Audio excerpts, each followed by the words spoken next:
Hello दोस्तों।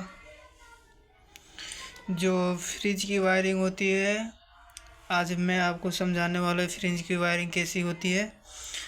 और बाकी जो चीज़ होती है वो बाद में आपको मैं क्लियर से बता दूंगा। अभी तो जो फ्रिज की वायरिंग है सिर्फ वही बताने जा रहा हूँ। देखो, फ्रिज की मेन लीड जो है यहाँ से आई है और इस लीड में से 3 वायर हैं, आप देख सकते हैं।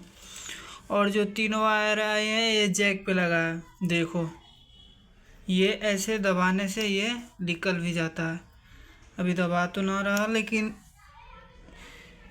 ये दबाने से निकल जाएंगे, खींचने पे ऐसे। देखो, इसमें 3 वायर होते हैं। फिर यहाँ से ये तो साइड है, इसका अलग हो जाता है। ये अर्थिंग के डायरेक्ट यहाँ पे जुड़ जाता है। इसमें से जो जैक है इसमें से 2 ही वायर निकले, आगे जाके 3 में डिवाइड हो गया है। 3 में डिवाइड होकर देखो, यहाँ से फिर से वायर होके ये यहाँ से घूम के यहाँ से फिर से घूम के यहीं आ गया। देखो, इसमें से 2 वायर आया। देखो,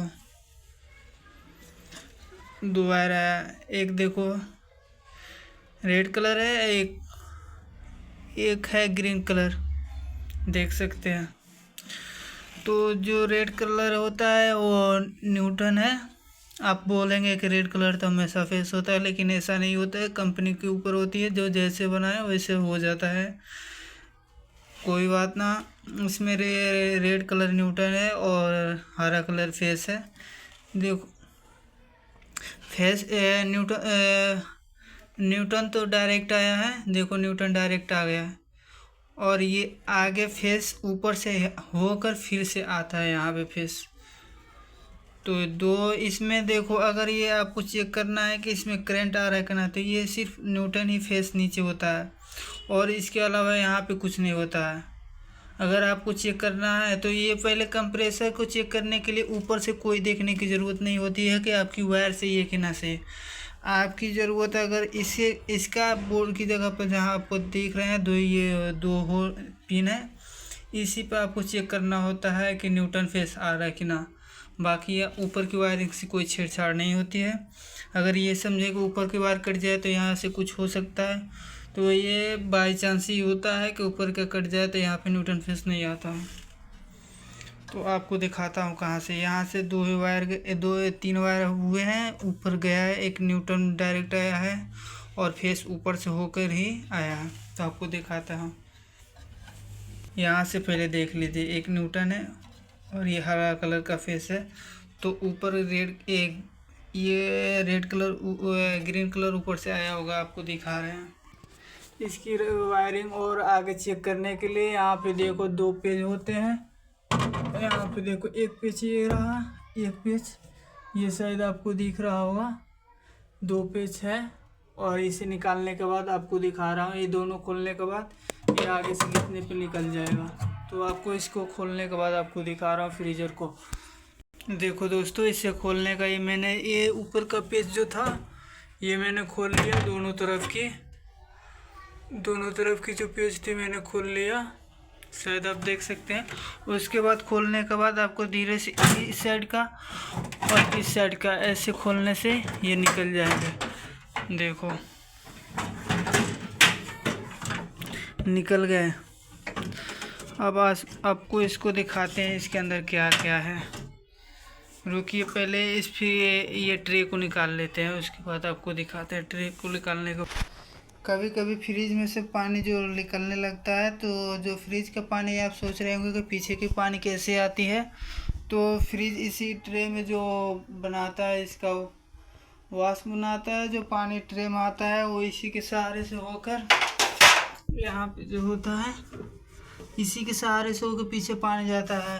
तो अगर पानी कभी आपके यहाँ से गिरने लग जाए, देखो यहाँ पे पानी से हो रहा है, तो कभी कभी ये जाम हो जाता है, ये जो होल है ये जाम हो जाता है। तो इस ट्रे में ये ट्रे में देखो यहाँ पे होल है, तो इसी ट्रे का होते हुए किनारे से यहीं से गिरने लगता है। यहाँ से देखो गिरने लगता है।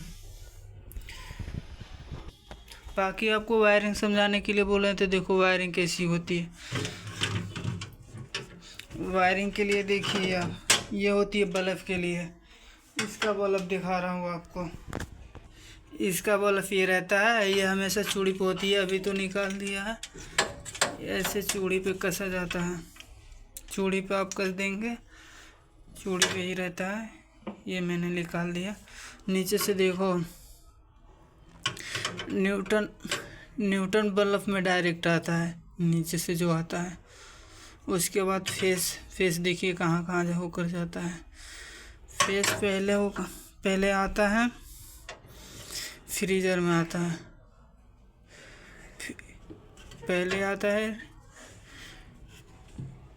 पहले जो इसका थर्मोस्टेट होता है, टाइमर होता है, पहले उसमें आता है फेस। उसके बाद यहाँ से गुजर के सीधे चला जाता है आपके फेस के लिए, वो रिले में चला जाता है डायरेक्ट, यहीं से फेस होकर जाता है। पहले फेस यहाँ पे आता है, उसके बाद फेस यहाँ से होकर चला जाता है। फेस की बस इतना ही वायरिंग होती है। और फेस यहाँ से होकर फिर से इसी में से फेस एक लेकर सीधे ये रेगुलेटर होती है, यहाँ पे देखो इसी में जाती है। यहाँ पे देखिए यही कलर देखिए, जो ब्राउन कलर है, ये देखिए यहाँ पे आया होगा, देखिए यहाँ से रेड कलर। इससे सिर्फ फेस की ज़रूरत होती है, एक तरफ से इन होती है, एक तरफ से आउट होती है। ये आउट होकर देखो ब्लैक यहाँ से जाती है, यहीं से होकर सीधे बल्ब में आती है। और यहाँ से तो न्यूटन फेस दोनों आपको मिले ही होते हैं। तो वायरिंग आपको शायद समझ आ रही होगी। और इसमें देखो ज़्यादा कुछ नहीं होता है, इसमें 2 ही पिन होते हैं, एक केपलर की होती है और एक 3/8 के शायद आप कह सकते हैं। इसमें जो पाइप लगते हैं, यदि अगर आपके चोक हो जाते हैं, यहाँ से भी आपके देखिए लीक हो जाते हैं, तो ये फ्रीज़र को बदलना पड़ जाता है। नहीं तो देखिए जो थर्मोस्टेट होता है, इसका जो पीछे का पूछ होता है, यहीं पे जैक पे लगा होता है, ये हमेशा जैक पे लगा होता है, ये निकल जाता है ऊपर से ये दबाने से। बाकी इसमें और कुछ नहीं रहता है। वायरिंग तो आप समझ ही गए होंगे। इसमें देखिए आपको डायरेक्ट न्यूटन फेस ऊपर से ले लीजिए, डायरेक्ट न्यूटन फेस नीचे से आ जाएगा। उसके बाद आपको सिर्फ कुछ नहीं करना है, इसको न्यूटन फेस दोनों चाहिए, इसको सिर्फ फेस ही चाहिए। फेस एक से इन होता है, एक से आउट होता है। इससे भी फेस एक से इन होता है, एक से आउट होता है। देखो फेस एक तरफ से इन होया, एक तरफ से आउट होकर यहाँ पे आया, और न्यूटन पहले से आया। इसमें न्यूटन फेस दोनों होता है, इसमें सिर्फ फेस ही होता है। तो आप शायद जाने होंगे। और मेरे वीडियो आपको पसंद आया, हेल्पफुल अगर आपको अच्छा दिख रहा है, तो आप लाइक और सब्सक्राइब करें प्लीज़।